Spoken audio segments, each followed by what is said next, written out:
Good morning, everybody. This has been a great week for our staff, our families, and our players. I want to thank Steve Hogan and everybody associated with Florida Citrus Sports. It's a first-class operation. They've done a tremendous job of creating a great experience and taking care of everybody the entire week. It's been fun for myself, my wife, and a lot of our staff to be back in the great city of Orlando. A lot of great memories, having spent 3 years here, and it's been fun to catch up with a lot of familiar faces, those at UCF, but also throughout the entire community. It's been a fun week to kind of go back and get a chance to see a lot of people that have helped me on my journey and been a part of the success that we've had, at the previous stop at UCF. And excited about the game tomorrow. This is a big time college football game, a great way to kick off 2024. We recognize Coach Ferentz and his staff and their program, what they've done this year, but during the course of his tenure as well. They play extremely tough, smart, and physical. Great opponent, and looking forward to kicking off. Same thing. Just, it's great to be here first and foremost. We were here 2 years ago, and I was at an event last night. Worked with a guy named Bill Brazier back in the 80s on Coach Fry's staff, defensive coordinator, and he had a saying. He says, there's no such thing as a bad bowl game. Some are just better than others. And I can tell you firsthand, this is one of the best out there. It's just a fantastic experience for everybody involved, our players first and foremost, staffs, families, the travel party. So it's just been outstanding. As Josh said, Steve and the whole committee do just a wonderful job. So we're certainly thrilled to be back in Orlando and have a chance to play in a game like this. And bowl games are special. They're really special. They're special for the players, special for everybody involved, and to be in Orlando and be part of the Cheez-It Citrus Bowl is just a tremendous opportunity for us. So we're very appreciative of that. A couple things about bowl games. Typically, every time you're in one, you're going to play an outstanding opponent. In our case, we tend to be the underdogs. I think it's been all but maybe two in our 20-plus years. So that kind of seems to be the way it is. But, bottom line is both teams have earned the right to play in a game like this. It really is significant in that way. And, there are other commonality of the bowl games. It's the last game that our teams will be together, both teams, staffs, etc. So makes it a little bit unique in that way, a little bit bittersweet. Certainly, the goal this week for us is like each and every week, you just want to try to play your best game. And the challenges of the month are a little bit different. I think that's probably the biggest change. So I have tremendous respect for Tennessee. Josh has done a great job, as any local people well know. He did an outstanding job here.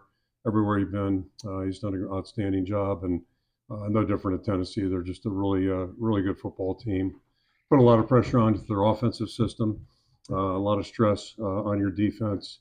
Our defensive team, very athletic, good up front. A lot of big, strong guys that are active and physical, and special teams are very impressive as well. Punter's done a really nice job.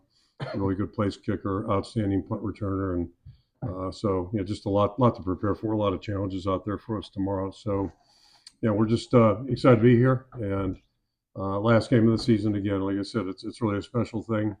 A lot of people involved, and think about a guy, our equipment guy, Greg Morris, 23 years as our head equipment guy, and 30 plus years in the program. Was a student at Iowa. It's his last game as well. So just a lot of little side stories, if you will, but it's really all about the game, and we're excited to get out there and have a chance to compete tomorrow. Pretty good. Didn't see any early games, but if you have a question, raise your hand. We'll get started with. We'll go to the blue shirt and riser in the back, and we'll move up front. We'll start up front, and then we'll go to the blue riser in the back. Good morning, gentlemen. Happy New Year. I'm Kyle Nash with the 3-point conversion. I have a question for each of you. We'll start with Coach Ferentz. Both of you are making the return to Orlando in your each unique way. Coach Ferentz, last time you were here in Orlando for the Citrus Bowl, we talked about the state of college football and how it changed and all that. You mentioned the text from Coach Stoops. It was an excellent story. But to bring it here, what has helped you? What have you done to kind of maintain that success to return to the Citrus Bowl? Well, sorry to say 2 years later, we're in worse shape than we were 2 years ago. I think it was possible, but we, the adults, have done a lot to really kind of screw this thing up, and we've got a great game. So I do, old guy in the room, I've got some concerns about what the future is going to look like.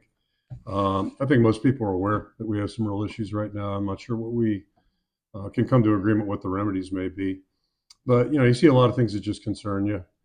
And again, there's a lot of moving parts, so I'm not going to pretend I have all the answers. But despite all the challenges, I think the thing that remains consistent, the single best part about what we do is get to work with really high quality young people, and that hasn't changed. It was the same way 2 years ago, 10 years ago, and that's a part you really enjoy. And I've always told people, I think at any job, you got X amount of percent of things you don't really look forward to doing, and then another percent hopefully you do like doing.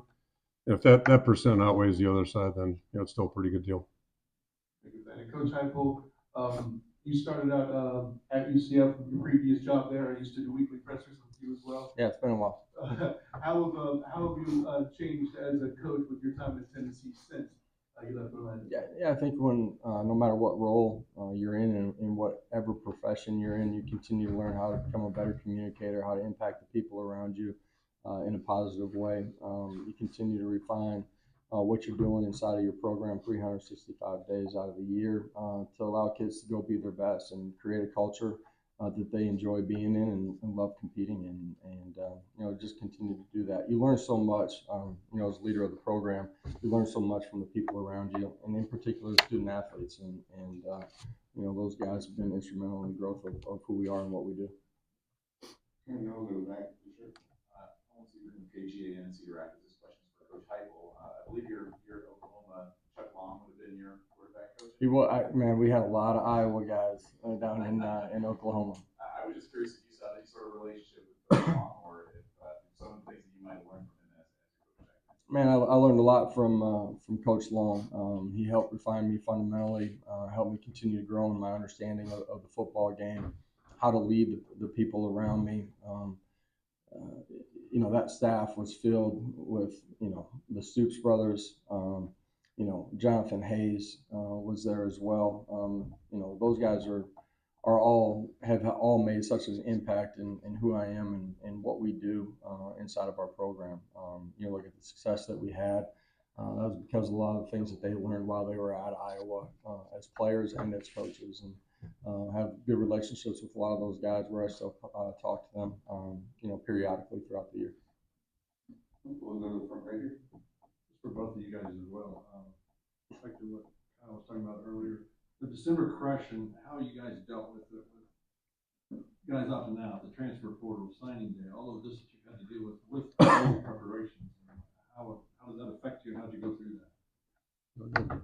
You want to answer that one? I don't think either of us do, quite frankly. Yeah. I think Coach kind of alluded to it. The calendar in which we operate now, it changes the way December and part of January unfolds for you. I think as we continue to move forward in this great game, it's something that we have to look at. It's different because when your regular season ends, you go through exit interview process. Each individual player's in a different position, and for a period of time, there's some uncertainty with a portion of your roster. And for us, I think is we finished up signing day. That kind of became the lead into the bowl game where you felt good about who was there, where they were at, their ability to play in the game, and be a part of your roster. Yeah, it's just it's just a different world. Even 20 years ago, you had guys possibly opting out for the NFL, not near the extent now. But there are just a lot of parties involved now. It's not always healthy voices that the players hear, and some of the parties involved aren't necessarily thinking about what's best for the individual young people. And that's it just kind of flies in the face of what we try to do as coaches, I think. So that's part of it. And as Josh alluded to, we've opened the rules up now where it's really easy for people to make bad decisions. And I've always, not always, but for a while now, I've been just concerned about how our thirst for the playoffs and our thirst for the national championship race, 2 teams, 4 teams, with all the focus going there with the public and the media, really diminishes some of the other bowls. And our first bowl game in 2001 was the San Antonio Alamo Bowl, and we won it. Bob Sanders, the shortest guy on the field, came out with the ball. Wes Welker was in that group too, another short guy, but 2 pretty good players. Sanders comes out of the game with the ball at the end. They threw a Hail Mary. And it was like we won the Super Bowl. Like that was a really important game, an important year for us, our third year. And we didn't turn the corner, but at least we were showing some progress, making traction. So, those games do mean a lot. They mean a lot for the people involved. And I just think right now there's a trend where, it's not the whatever game. It doesn't matter. And anybody that's ever played the game, that's why you play. You play to go out and compete, do your best every opportunity. And when I coached at Worcester Academy, every game was important. So, we've really drifted away from that a little bit, and I think that's unfortunate because a lot of people are missing out on some really special experiences. And that's too bad. We'll take two down quickly side by side, one on the rise, and then we'll come back. Hey, Turk, right down here, LAFlopwriters.com. You got Luke Lachey, Jay Higgins coming back. As you're looking to bring some more of those guys back who are considering NFL options, I'm just curious as to how important a foundation of bringing Luke and Jay back, two team captains already, and know they're back next season. Yeah, it certainly doesn't hurt. Those guys are so respected in the program, for rightfully so. They've earned it. So that doesn't hurt. But, my only request for our players, particularly the last 10 days, was, if you have made a decision, compartmentalize that stuff. It's kind of like high school kids with recruiting. Don't let that dominate your life. You're spending all the time looking over the fence, and it can be really distracting. It's hard. It's a really hard thing for the young people to go through 2 years ago. I thought Riley Moss was a little distracted down here, quite frankly. And then he surprised us all and came back, and he was not distracted his senior year. But it's a tough thing for young people to deal with. So our request is, just put it on the shelf. They've got plenty of time to make the decision when they get back, and ultimately, it's like recruiting in this way. You want the player to make the decisions best for him, and he's got the best seat in the house for that. But he's got to go through it methodically, get good information, and accurate information from people that actually do know, not Uncle Joe or some agent telling them this, and this. So we just try to give them good information to deal with. Hi, Kirk. Hope you're doing well. John Sedney here at This Is That. Now, as you wrap up year number 25, Phil Parker's been with you for all 25. Obviously, the overall defensive results have been acknowledged. But is there anything that Phil does that you think really hasn't gotten a ton of attention that's been kind of key to his success? Well, Josh mentioned the Stoopses, and when I was an assistant at Iowa, I always looked at Phil. Guy's three-time All Big Ten. He's not very big. He wasn't that fast, but he was just really smart and tough. And I always felt like, he could be in the Stoops family if he was an Iowa guy. So I had great respect for him as a player, and I've had a chance to work with him for, 25 years. I'll say this, unequivocally the best secondary coach I've ever been with, and I've been around some pretty good ones. He's a quality human being. He's half crazy. I think you've noticed it. He's got a little different personality. I don't want to call it an acquired taste, but someone's looks he gives you, it's like, okay, but he's just a tremendous football coach. He's had 2 jobs in his whole career. That's kind of unusual for a guy his age.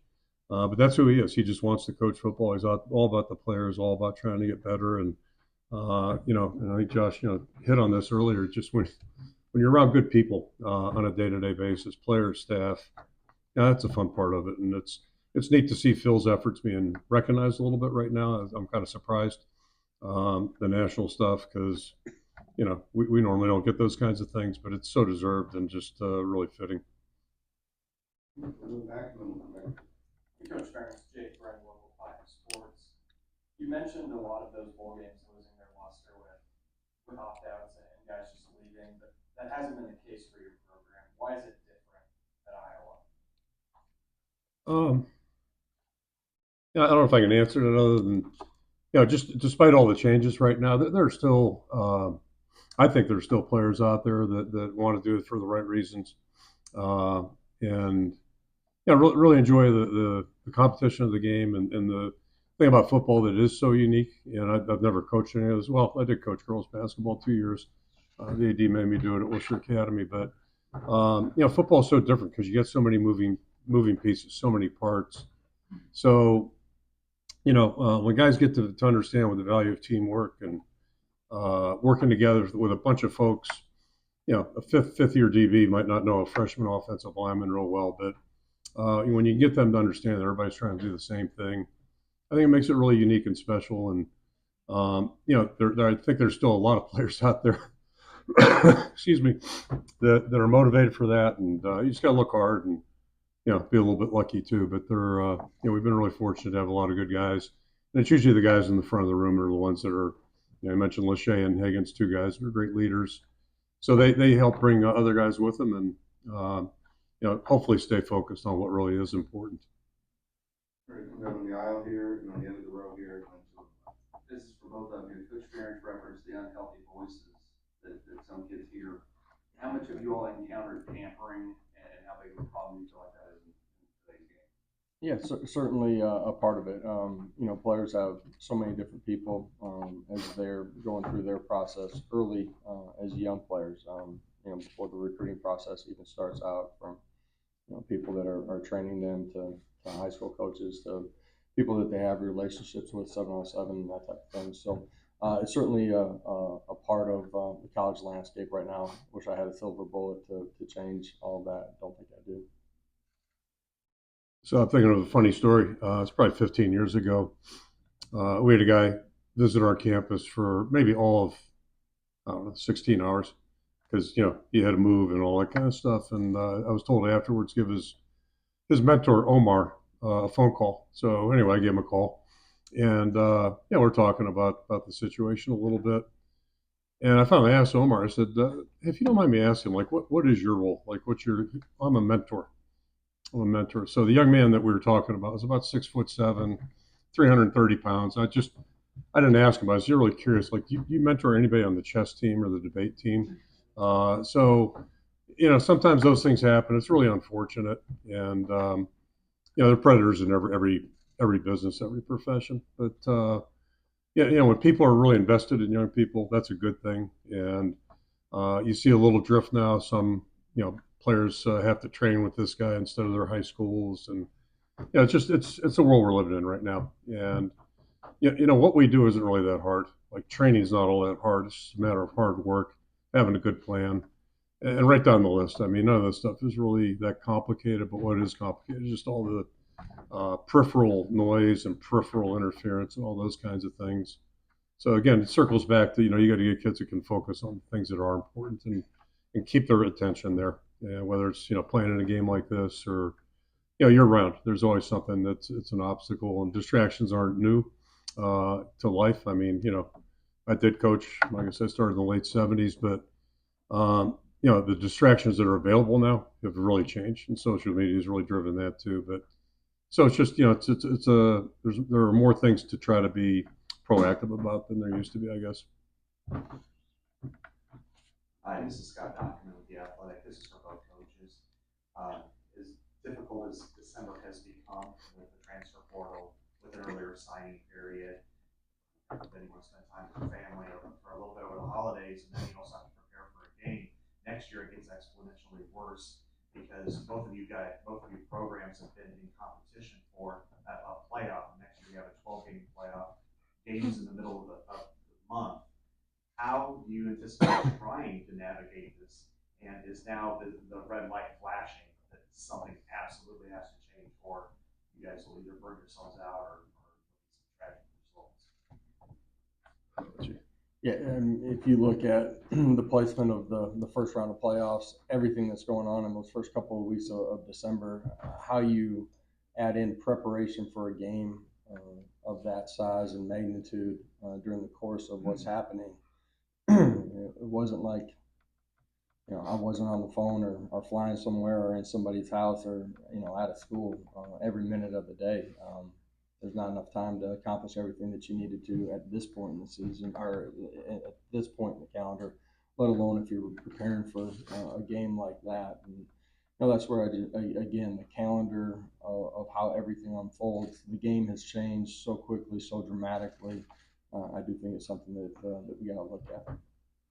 Those are just some of the unintended consequences that we really don't give thought to before we make decisions. And the irony, in my opinion, is it's like a lot of things that are going on right now. We always lead with what's best for the student athletes, but we don't always practice that with some of the decisions we make. And there's certain absolutes I kind of try to live with. And when you're involved in game prep, when you're involved in competition, like, in my mind, our focus needs to be on our players, the guys that are on campus. That's what we promised them in recruiting. And then, meanwhile, we're, like Josh said, we're flying over here and seeing this guy and all that kind of stuff. And so it gets a little bit tricky that way. And in my mind, the competition part of what we do should be protected, really should be protected for everybody involved. And, so there's a lot of gray area right now, and that's something we're going to have to work through, I think, sometimes again, that pressure, the playoff pressure, we got to do this, got to do that. I've always marveled at, North Dakota State's a great example because they go every year and play 18 games. Like, how do you guys do that? You take finals and just all those things that they have to work through. It's really a heck of a challenge. It puts a lot of pressure on the players too, and that's not to mention the wear and tear of a season because it's a hard game. It's a hard game to play. Sure, that's the one and the other day. We're going back to the left on the picture. Casey K from WAT in Knoxville. This one's for Coach Heupel. You mentioned on Tuesday that Joe Milton was going to be on the sidelines during tomorrow's game. I'm just curious what role you want him to play and how beneficial that could be, not just to Nico, but to the entire team to have him there. Well, Joe's done it the right way during the course of his career. You look at how everything's unfolded. It's a guy that chose to stay, believed in his teammates, what we were building, and how his coaching staff and players around him were going to help him grow as a player. Did a lot of really great things during the course of the season. He's been a huge impact on our program for game day on Monday. Be another voice to help Nico as he comes off the sidelines, things that are going on, being able to help him get ready for the next set and also create positive energy. Besides being the quarterback on the field, throwing the football, and making decisions, every other part of his roles that he's had during the course of the year, he can still have on the sideline. Left from the white shirt with hat and we'll go back to the right. Mike Bianchi, Orlando Sentinel, Coach Hype. Can you elaborate just on your return to Orlando? Any feelings of nostalgia, warm feelings, and also just year 3 at Tennessee? Where's your program at, and would you expect it to happen? As far as what we've done at Tennessee, where we started and took that program over at, how we were able to build a culture, re-solidify the locker room, continue to grow the success that we've had. We've been disappointed with some of the results this season, obviously, but who we are, what we're about, and how we're continuing to grow, what we've been able to recruit. We're really excited about the future. So, there's so many people that go into reestablishing the foundational pieces of, one of the greatest programs in the history of college football. And we got to continue to grow. We got to go chase championships. I know that's the standard at Tennessee, but excited about the future. And as far as, being back in Orlando, I mentioned it at the beginning. It's unlike you to show up late for a press conference. I thought that might get a couple chuckles out of the Orlando crowd, but maybe not.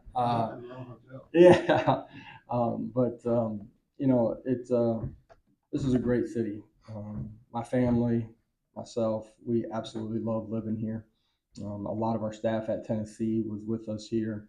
It's been great to be back in the city. To the administration, Coach Malzahn at UCF, they were great in allowing us to go practice there. We rode in the first day, rode through campus, get off the bus. We're sitting right next to the bounce house, get a chance to go on the practice field. It was a lot of fun because there's so many great memories that came back. Got a chance to talk with a lot of people that have been a huge part of my journey and our journey. So it's been a great week. We had a night where we had 25, 30 players that got an opportunity to come by the hotel and kind of hang out. It was a great night. Last couple we'll go here and then back left. Kind of building on what Scott asked earlier, if we could put you in charge of college football for like a day and you could change some things about either the calendar or whatever, what would you do? What would you change? Yeah, I think first thing we need a commissioner. We talked a little bit about that yesterday, I believe, and just it's a lot of independent contracting right now, and it's really hard to get people to visit. And I said something to Jim Delaney about that, I don't know, 13, 15 years ago. Just, sitting in meetings, listening. It really seems like in my opinion, I'm going back over a decade. It seemed like the Power Five commissioners need to get in a room and visit.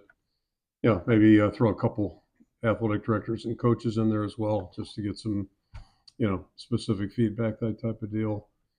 And just have a summit and really basically blow everything up and try to start over again. Maybe come up with a little better model. And that's a while ago. So I mean, things have changed and continue to change. There's a lot of things to address, but I think some type of common voice or common set of we don't have any structure right now. I guess that's my biggest complaint. And there's not a lot of transparency when you talk about NIL. Some of that, a lot of embellishment, a lot of stuff going on out there. So 6 years in the NFL, and I've never had a bad job. I really enjoyed my time in the NFL. But one thing about the NFL, 32 teams all play by the same rules, same, everything's the same. The field truly is level. It's a really good thing if you can draft a good quarterback. That's a good thing. That gives you an edge. Where if you have a really good owner, and there are, so certain jobs have inherent advantages, but at least at that league, like everybody kind of starts even. And when I was in the league, the Bengals were terrible. And now they've played at a really high level. So it just shows everybody's got opportunity. I'm not sure college football is like that a little bit. And, somehow, some way, we have to come up with some structure, I guess, if I boiled it down to one thing. And then there was enforcement too, which is another thing the NFL has. And, college football is really lacking in that department. So, and it's hard because we've had a governing body try to overlook however many schools play collegiate sports. And there's a big difference between, football and whatever, football co-college. The AD was up there 10 years ago. We were talking about some rules, cup blocking, coincidentally. And, he had no idea. Yet he's voting on it. He's a really good guy. So I'm not mad at him. It's like, why are you voting on that? You don't have any idea on the topic. So it's just an illustration of some of the, we need to, centralize things a little bit and at least try to come up with some kind of structure that's, workable for everybody. Games always, change, and I think that's a positive thing. Growth. It's changed so rapidly, so quickly that I do think you got to take somebody has to take a hard look at, how we put all these pieces together and continue to have the greatest game that there is, and do it the right way for everybody involved and players at the center point of that. And to do that, I think you got to have all the players, and when I say players, all the decision makers in the room, and somebody's got to grab a hold of the reins and take you in the right direction. Take one last one on the left. Paige Downer, WBLC National back here. Coach Tim Mix was asked the other day about losing with you guys to the transfer portal and how he viewed it and called it an opportunity. How would you say the younger guys have taken advantage of that opportunity or risen to the challenge, especially this final week? Yeah, our practice and our preparation back home and here has been really good. The bowl season, and Coach was talking about the changes, during the course of his career to it. There's more guys that have opted out. You got guys that have made decisions to go to the NFL. Some have hit the portal. It creates opportunity for guys that maybe haven't played a ton on a unit. They've gotten some reps, probably played a lot of special teams, but it's an opportunity for the young guys to take ownership and go prove that they're ready to go play at a high level. And in some ways, these bowl games are a culmination and a finish to the 23 season, but they're also the start and kickoff for a lot of those young guys to 24. Coach Heupel, Coach Ferris, thank you for being here this morning. We appreciate your time. We have all week, and good luck tomorrow. Thank you. Thank you all. Appreciate it.